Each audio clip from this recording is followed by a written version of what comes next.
ఈరోజు మనం scooty just vehicle గురించి తెలుసుకుందాం.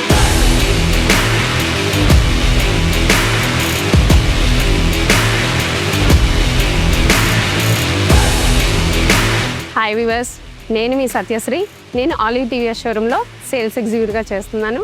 ఈరోజు మనం స్కూటీ జస్ట్ వెహికల్ గురించి తెలుసుకుందాం. ఏజ్డ్ పీపుల్ కానీ, లేడీస్ కానీ, లెర్నర్స్ కానీ అనుకూలంగా ఉంటూ మీకు చాలా కంఫర్ట్ని ఇస్తుందండి. ఫ్రంట్ బ్యాక్ కూడా మీకు 10 inches వీల్ రావడం వల్ల చాలా అనుకూలంగా ఉంటుందండి ఈ వెహికల్ డ్రైవింగ్ అనేది. మనకి ప్రీవియస్ లో మనం 2 వేరియంట్స్ బేసిక్ వేరియంట్ లో చూసామండి. ఇప్పుడు కొత్తగా స్మార్ట్ కనెక్టర్ లాంచ్ చేయడం జరిగింది. 19 liters కెపాసిటీతో ఉన్నటువంటి గూడ్ స్పేస్ కానీ, బ్లూటూత్ కనెక్టివిటీని మనం కనెక్టివిటీ చేసుకున్నట్లయితే డేట్, టైమ్, నోటిఫికేషన్, నావిగేషన్ లాంటివన్నీ కూడా మీకు ఇందులో కనిపిస్తాయండి. 2 kgs వెయిట్ తో 760 mm హైట్ తో చాలా కంఫర్ట్ గా ఉంటుందండి. ఈ వెహికల్ ఎక్స్ షోరూమ్ ప్రైస్ వచ్చేసరికి మీకు 66,450 రూపీస్ తక్కువ ధరతో ఉంటుంది. నెక్స్ట్ ప్రతి టీవీఎస్ షోరూమ్ లో కూడా మార్నింగ్ 9 నుంచి ఈవినింగ్ 5 o'clock వరకు మీకు టెస్ట్ రైడ్ అవైలబుల్ ఉంటుందండి. Please like, comment and share for more details and follow the page.